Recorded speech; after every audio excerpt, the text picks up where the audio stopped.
All right, thanks everyone for joining us for the second half of the session. Apologies, I was not actually able to make the first half of the session, so bear with me if I go over some of the material you've already seen before. Thanks to the session organizers and Jessica and Mark especially for inviting me to participate today. I think what I'm going to talk about in my session is probably going to be quite a departure from the other presentations you've seen today. And I'm really going to focus on a couple aspects that are not related to analytical methodology.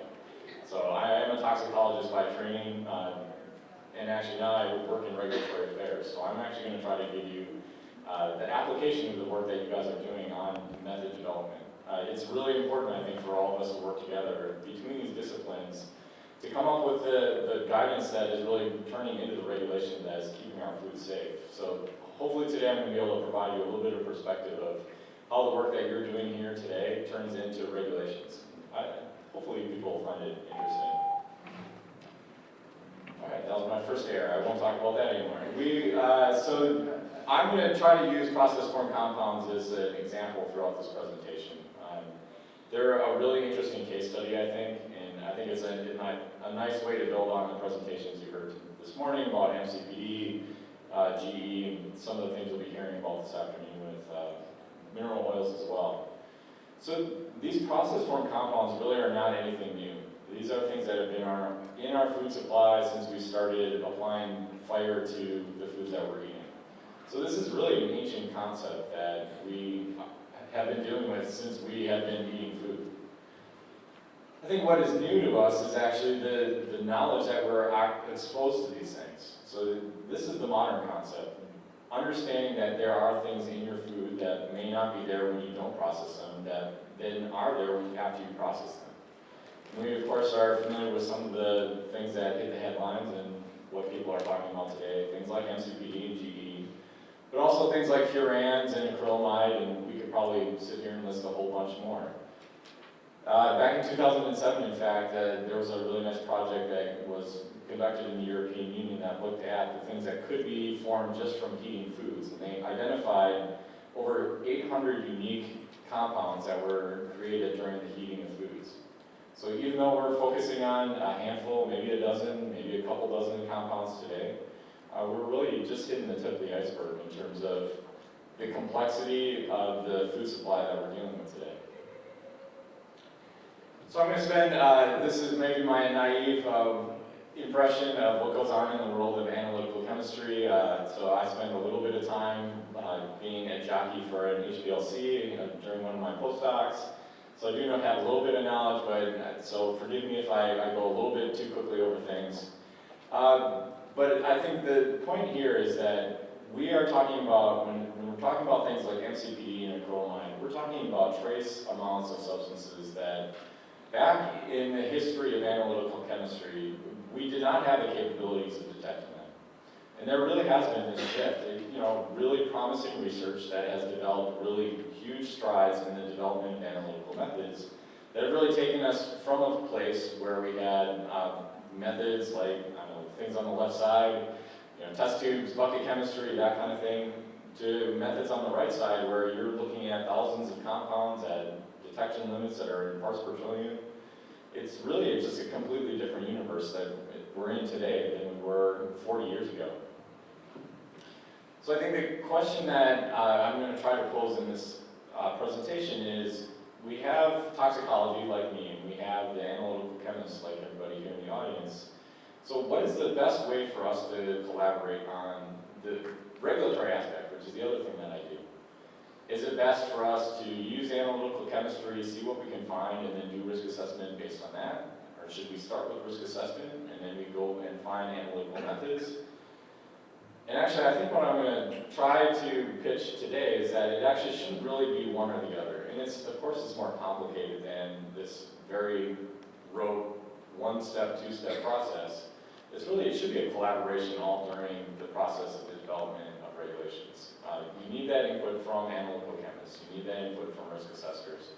You need the input from risk managers. You need all these people working together to make sure that what you're developing is these fit-for-purpose methods that are going to really help drive food safety. So the framework that I'm going to be talking about today is a framework framework that I think really most regulatory agencies that have sophisticated methods for defining regulatory limits for contaminants use. But the method that, or the framework that I'm going to reference is the Codex Alimentarius. And I think the biggest reason I'm going to use them is that they have a really nice document that defines a lot of these different things. And it's really easy to find. There isn't 1,000 documents. Apologies to the Europeans in the audience, but the Europeans like to have a lot of documents in the regulation. Sometimes it's a little hard to trace back. Codex has a very nice, simple regulation that we can look at.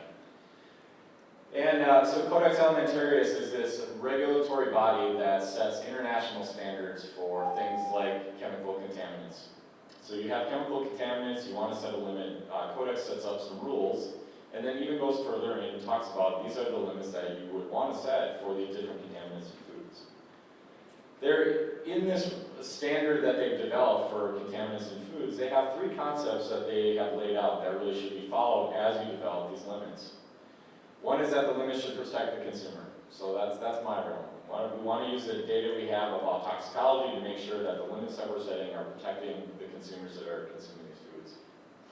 The second one is we want to consider what's technologically achievable in the marketplace. So Codex really has two main charters that they go after. Ensuring food safety, and then also ensuring international trade, or allowing for international trade.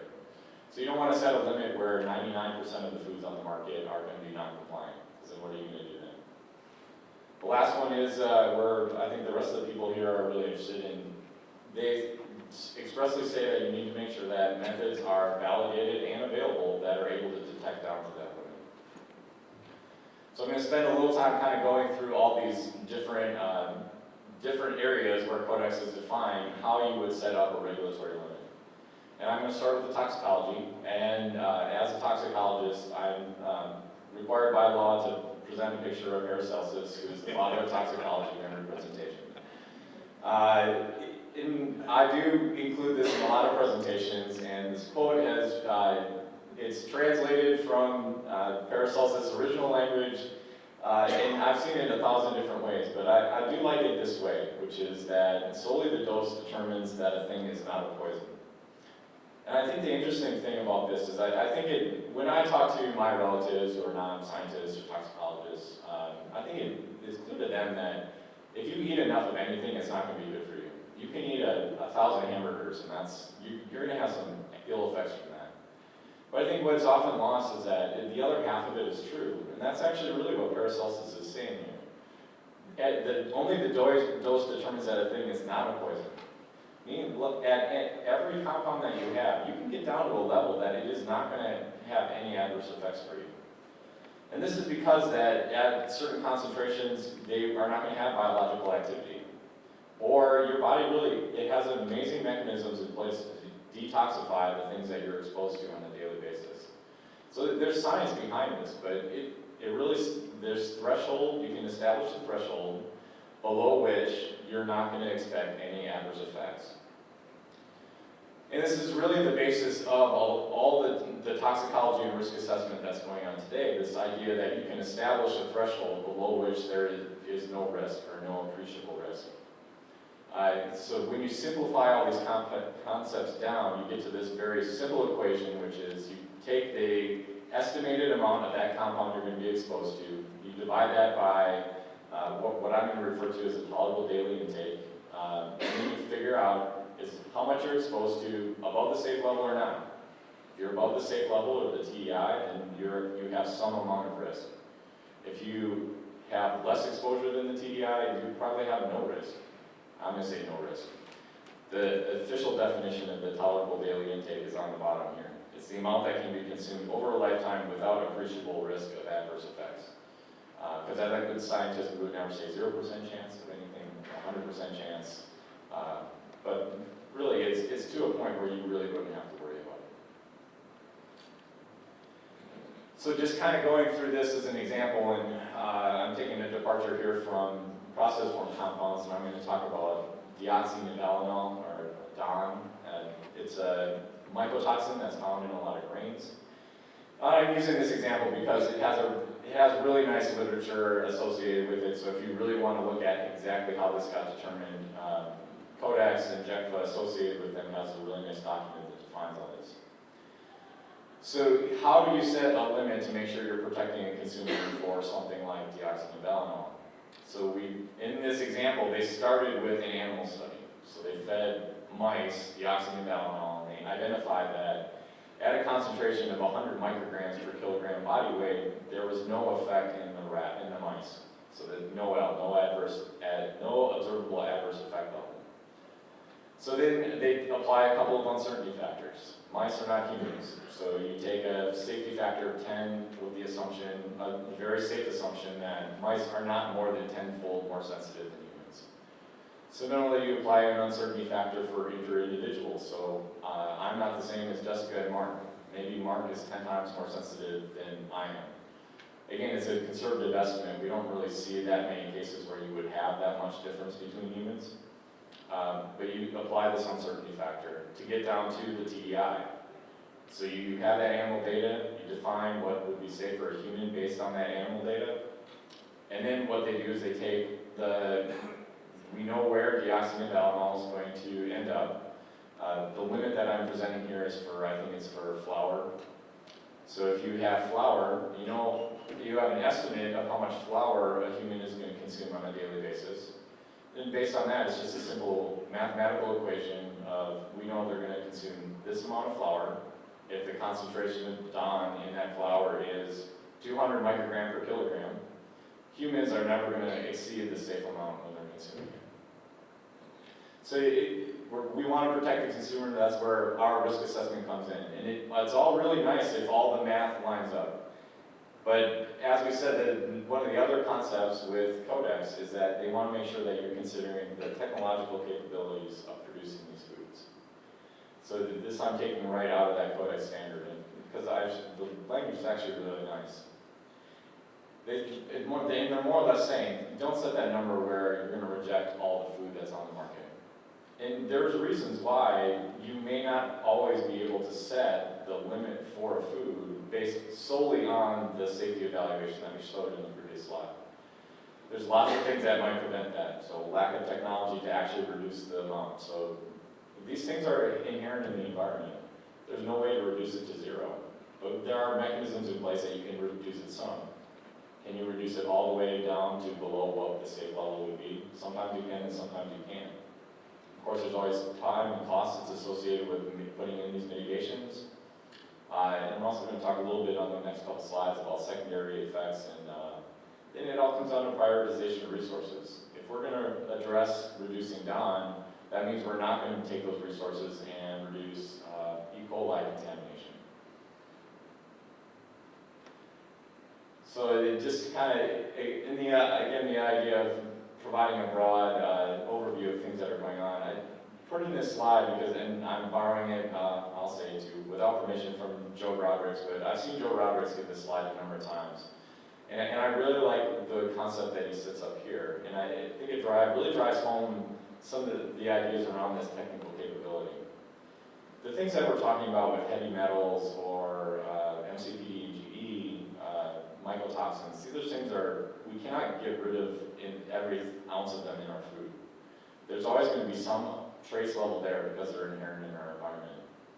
And what Joe has done is he's actually separated these things into two different categories of what he would consider, they're not contaminants, he calls them substances of food. One is readily avoidable chemicals, and these things you're intentionally adding them to a food. We need ascorbyl palmitate in oil to prevent oxidation. Well, if we found out that ascorbyl palmitate was really bad, we could just not add it anymore. It's our choice. So it's readily avoidable. But really the tricky part that we get into when just establishing all these limits is when we're starting to talk about these not readily avoidable chemicals. So these things like heavy metals and mycotoxins and MCPD. They're not something we can just get rid of. And exposure is really never going to go all the way down to zero. So it's really why, there is this recognition by bodies like Codex that you do have to consider this technological capability.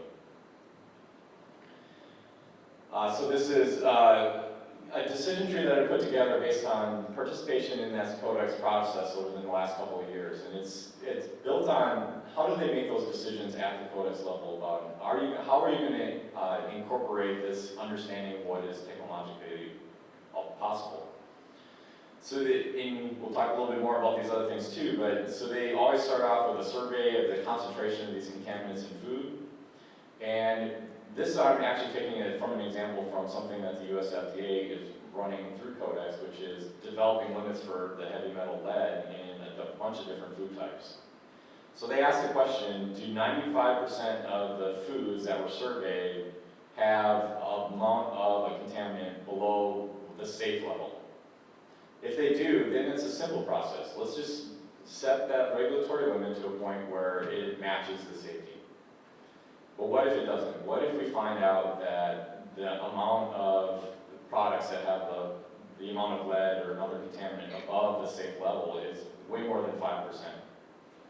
So at Codex, they do an interesting thing where they establish a code of practice. So these are best practices. Let's create a document that gives people, manufacturers, advice on how to reduce the amount of these compounds in their foods.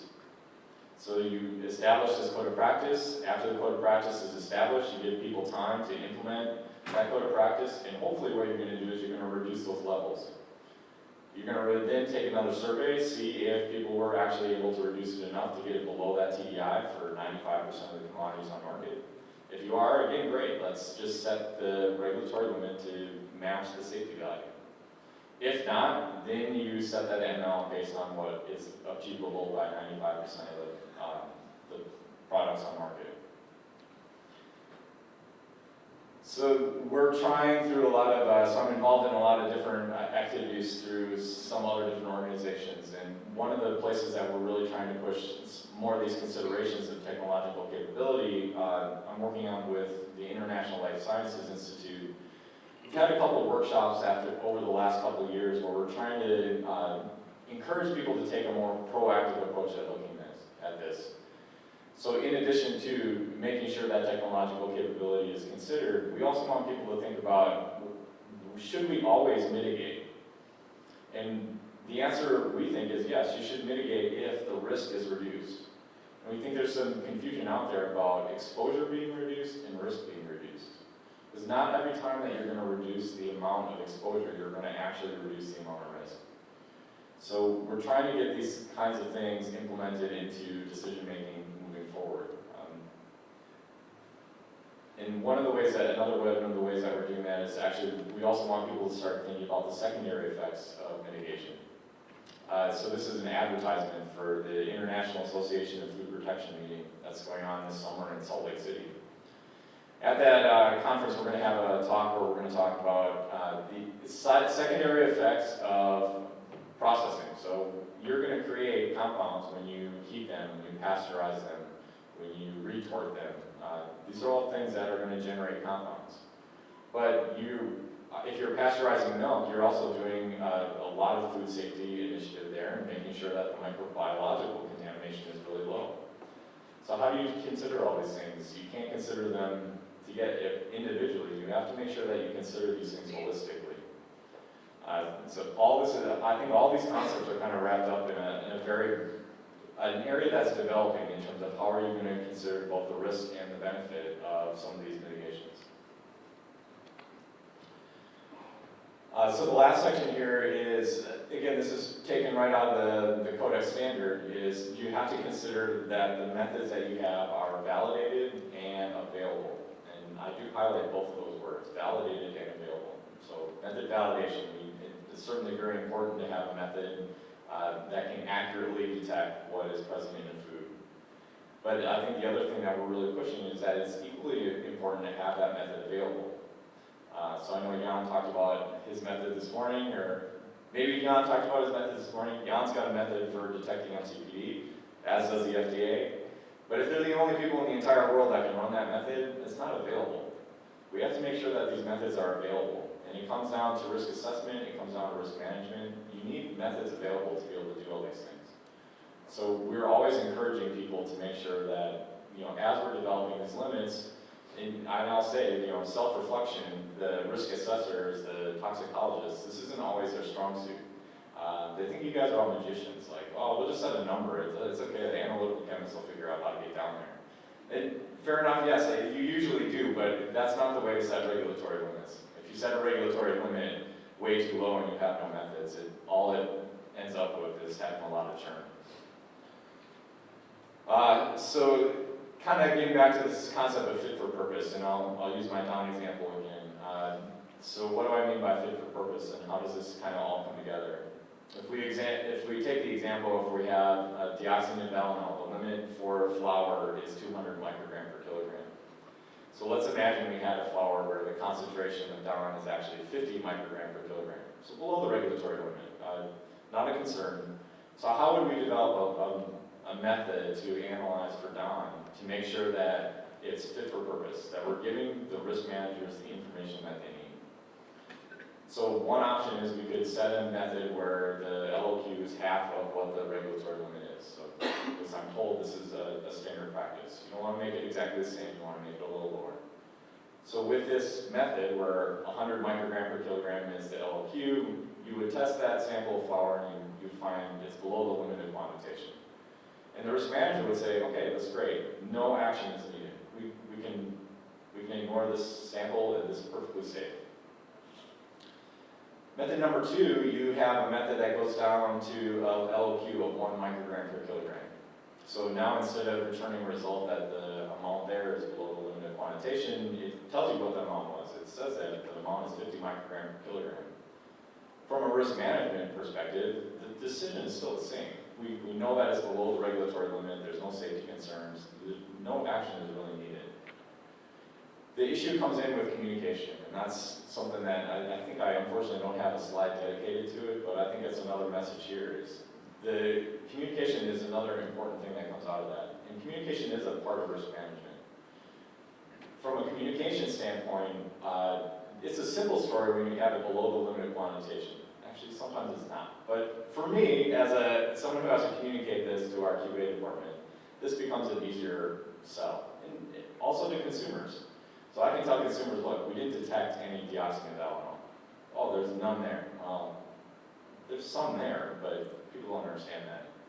But if I start saying what they hear, we found deoxynivalenol, it's 50 microgram per kilogram. It's below the regulatory limit, you don't have to worry about it. People start to get nervous when it's like you're finding these things, oh, lead's really bad. Lead is really bad. Deoxynivalenol, that's really bad. Yeah, these things are bad. But based on the threshold, you're at a level that you could be consuming that for a lifetime and you would have no significant risk of having adverse effects. So the very simple message is, don't worry about it, it's safe. But that becomes really complicated when you start to throw numbers at people. So going to MCPD, and I know you had an overview of what was going on in Europe before, so I'm going to go through the regulatory aspects maybe a little bit quickly, but again, using these concepts of you want to make sure that your methods are considering safety, considering capabilities, and then making sure that the methods are in place. So MCPD, and I won't spend a lot of time here, it's a contaminants found in vegetable oils. Right now there's no regulatory limits for anything in the world other than for savory sauces, although regulations are being developed. It is not a genotoxic carcinogen, it's just, it produces kidney toxicity. And based on that, it's really easy to establish a threshold. You can say, this is the level below which you would not expect to have any toxicity.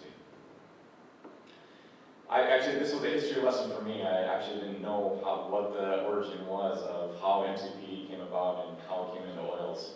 I did know that back, predating me and my involvement in the food industry, they were looking at it in savory sauces, which led to EFSA and JECFA, which are toxicology risk assessment groups, to establish that safe level, or TEI, back in 2001.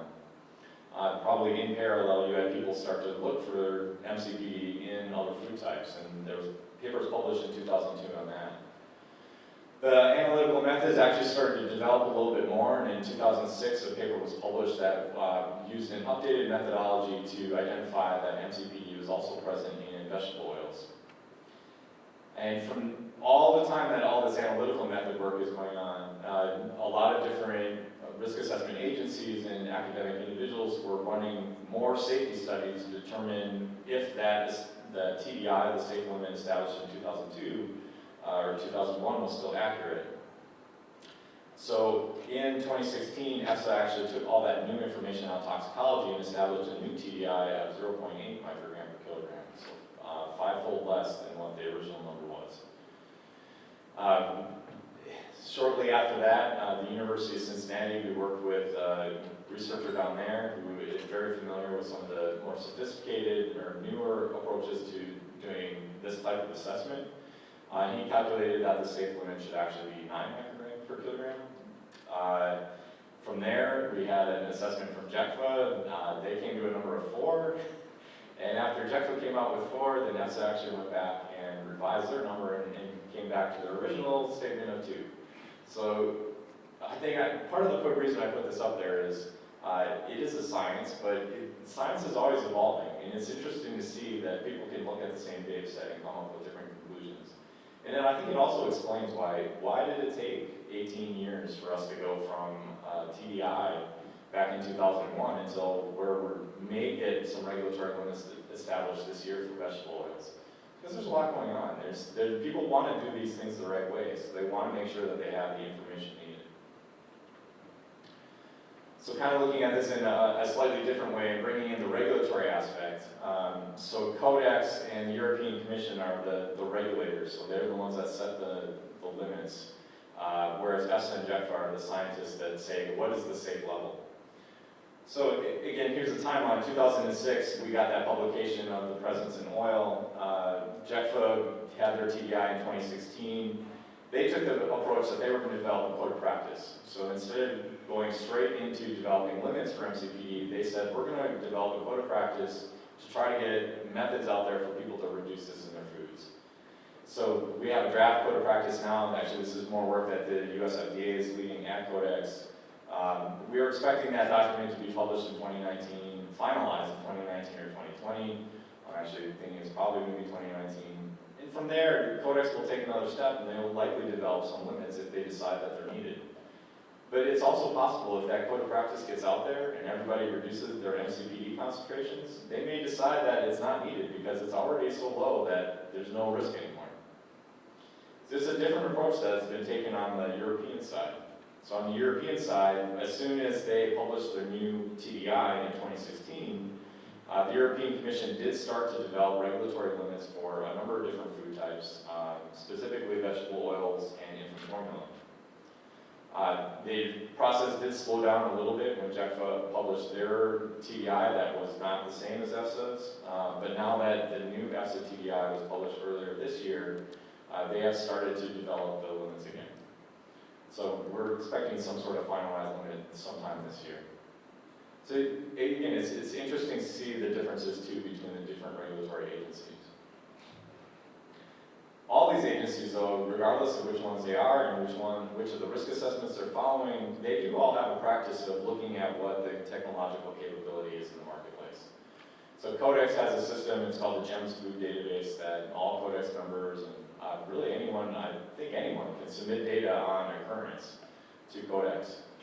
The European Union has a very active program where they're always collecting data on the occurrence of contaminants in the foods in Europe, collecting it from member states. And here in the US, you guys are maybe familiar with Jessica's paper that was published in 2017.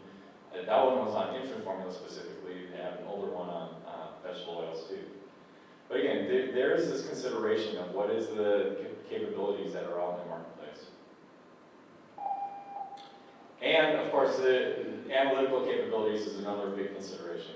So this is one of the places where AOCS is involved through this, I'm just going to call it SPIFAN. It's a really short acronym for a really long name. This is something that's been run through AOCS with involvement from regulatory agencies in the infant formula industry.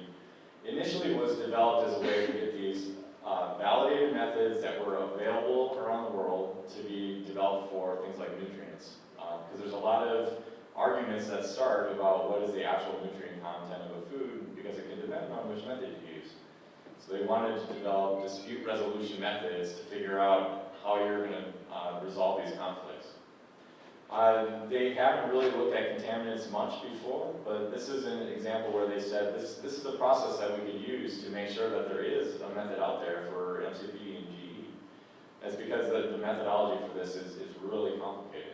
So we wanted to make sure that there was a validated method and that it was available, so that when people are picking up product in Indonesia and testing it, they're using a method that's validated that is going to produce analytical results that could then be reproduced somewhere else. So there is all these things that are going into effect for 3MCP. So I think it's a really nice example of where we are actually having that collaboration between analytical chemists, the risk assessors, and the risk managers. And I'm hoping that it becomes one of the models that we see more in the future. So I've got like 10 minutes left, and I'm gonna kind of shift gears one more time to talk maybe about another broader concept that from a toxicologist perspective, I'm spending a lot of time thinking about it, but I think it's probably relevant to you guys in the audience too. It really goes back to this idea of fit for purpose. Are the methods that we're developing and using today fit for purpose for the reasons that we're using them? And this is back to the concept that, back in 40 years ago, when a lot of the regulations were established, you had methods that looked a lot different than the methods that we're using today. And right now, there's some work that's actually going on at Codex that I want to make you guys aware of too, that I think is really interesting, and I think it may have applicability to what you guys are doing too. So again, on that high-level overview, previously, the way that analytical methods were developed, you were looking at a single substance or single contaminant. The methods that were developed are in the parts per million range. And the regulations were developed at the same time. So you identified that lead was a risk in flour, or DON was a risk in flour. So you would develop a method for DON in flour. And it would be somewhere around, you make the limited detection, hopefully you make it relevant to the health-based limits. But it wasn't looking for other things. It looked for DON in flour. So you're not going to be detecting other things that could possibly be in there in that flour. Even though there's 24 mycotoxins that you could be looking for, right? Heavy metals, you'd be looking for one, or not 20 of them. So the methods were a lot different back then. And here, the methods are actually fit for purpose. You have identified a risk. You said, risk is DON in flour. Okay, well, we'll develop a method for DON in flour. We've identified that as a risk. But I'm not going to say they ignored it, but it wasn't detecting the things that weren't there. And the things that aren't there, they're technically non-compliant. So the way that a lot of the regulations are written, if you find something that shouldn't be there, the amount that is allowed to be there is 0. And going back to before, 0 is not, it's a concept, it's not a number. It's not something that we can actually get to for these things that are not readily avoidable.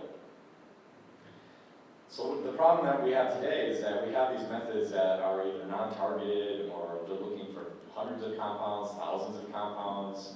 The limits of quantitation keep going down, part per billion, part per trillion. But the regulatory framework, it hasn't changed anywhere. They understand that these methods are being developed, but unfortunately what happens is that now you have a method that's looking for 100 compounds at part per trillion. Well, if you find something at part per trillion, theoretically it's not compliant. Okay, so now these methods that we're getting developed they're no longer fit for purpose when you look at the regulatory frameworks that we have in place. And a lot of the work that Codex started up, it's actually being led by New Zealand, and this is actually the reason why. New Zealand, several years ago, they ran into this issue with this compound called DCD. It's a fertilizer, so it's a nitrogenous compound that was applied to farm fields to help the grass grow. The cows were eating it, and some of that DCD ended up in the milk. Someone was testing milk samples for melamine. So melamine was this nitrogenous compound that was added to milk as an economic adulterant. So it was a very good idea to start looking for, well, let's make sure that people aren't using something just different than melamine. So they used a non-targeted screen that looked at a whole bunch of things that contained nitrogen. And they found DCD. Well, DCD, is it allowed in milk? Well, it's not allowed, but there's no regulatory limit. So when they found DCD, There was an impact to trade. They weren't sure what they were going to do with all this milk that contained DCD.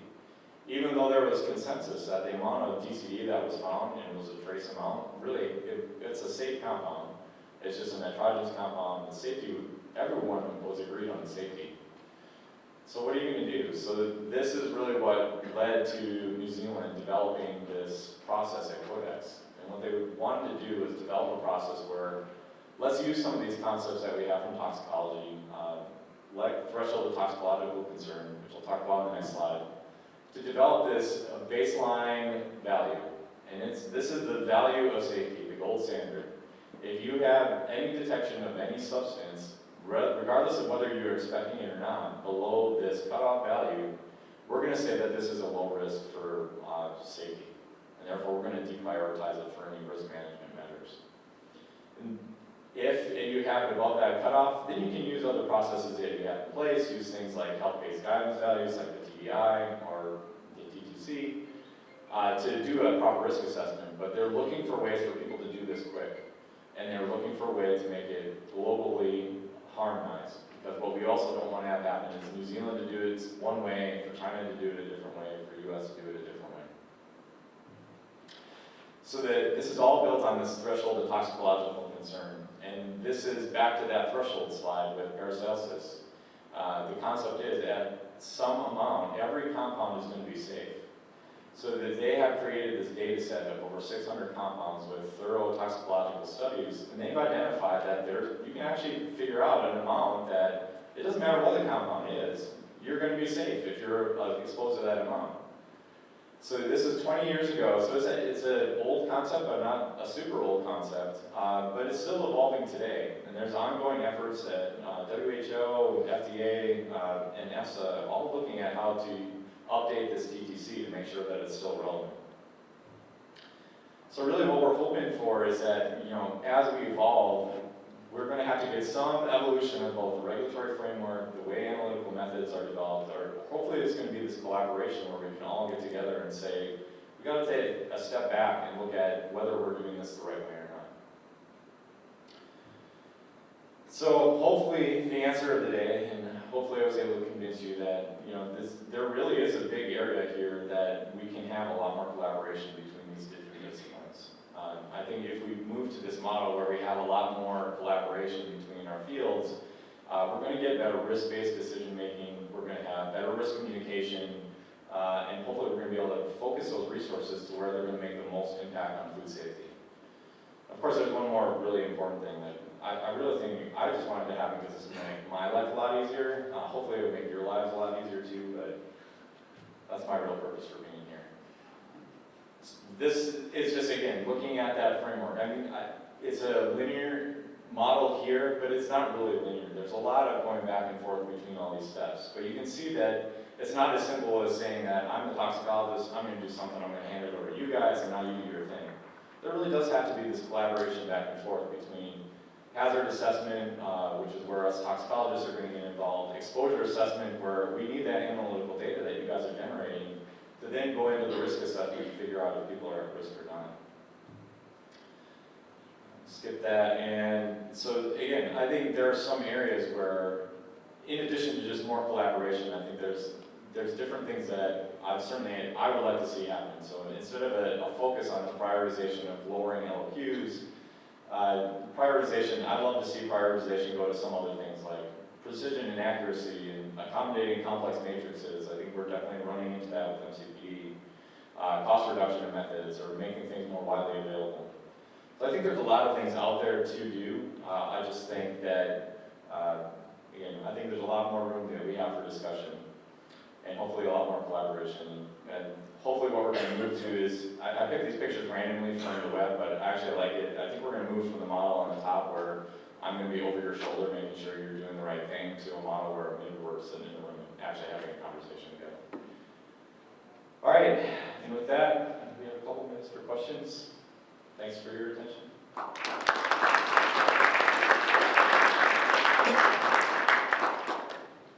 there any questions for Paul?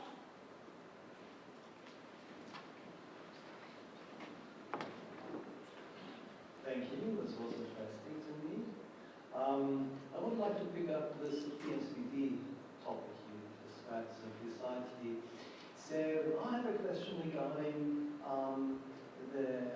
how to really do risk assessment and estimation of exposure. Because as you already mentioned, there's a lot of data collected, and so we derive, for example, TBIs with PMCD and so on. We know PMCD is a heat-induced contaminant. So there's a lot of MCPD produced during private frying of meat and fish, for example. And to my knowledge, this has never been really considered by sampling of data or collecting data. So how could this be included in health-based guidance bodies? That is one of the trickiest things that we deal with. And actually almost the entirety of the work that is done by toxicologists today is on the hazard assessment side. So let's develop a TDI to show what the safe amount is. In terms of estimating exposure, I think that's actually probably the next field that's going to get a lot of attention from toxicologists. Meaning the simple answer to your question is, there's not a great model today to look at that. So I think in MCPD specifically, I'm not going to scoop Jessica and FDA, but I think they've looked at some of these things too, generation of MCPD during frying. So I think the trickiest thing that we have is you have food on shelf, and that can be relatively easy to figure out estimated exposure. But what are you going to do when you get people to take things home? So acrylamide is another great example. You're going to make toast at home. And I like my toast browner than you like your toast. Okay, well now our exposure to acrylamide is different. MCPD also. MCPD also, yeah. So I think exposure assessment is one of the biggest fields in risk assessment that just needs a lot of attention. So hopefully we're going to see some developments moving forward there. Thank you. And a second, more or less a comment. As I'm working in a lab which is applying analysis to determine mycotoxins in grains and seeds as well. So I see a difference between a method which says the limit of quantification is 100 and a sample is below limit of quantification, and the second method announcing limit of quantification is, let's say, 100 as well, but says no, it's below 100 and says it's 50. It's a positive finding. Because we have to include measurement uncertainty. And if you take sampling into analysis of mycotoxins, the first result below 100 might mean, in case of measurement uncertainty, is between 0 and 200. And then it would be exactly reaching the critical value. If we have the same measurement uncertainty for the second result, the result would be between 0 and 100 and would be below this critical value. So in this regard, my idea is that the second value, giving a number, has more information, is more worthful than just below the LOQ, without considering measurement uncertainty. Yeah, no, it's a good point, and I think uncertainty is another one of those things that we definitely need to do a better job communicating on as well. So I didn't spend a lot of time talking about it here, but so there's one area where you can get uncertainty, and I definitely take your point as to that why you may need to push that level, the LOQs down a little bit lower. But I think one of the other issues that we have with that is that those health-based guidance values are often looked at as the bright line between safety and unsafe. So you have a limit of 200 microgram per kilogram for Don. Does that mean eating 201 microgram per kilogram is going to kill half the people in this room? And that 199 is perfectly safe and everyone can do that forever? No, that's not what that means. There is so much uncertainty that goes on along with all these things. So point well taken, and definitely more information can help with some of that uncertainty. I think we just need to have that harmonization of fit for purpose method and what are we actually trying to do with it.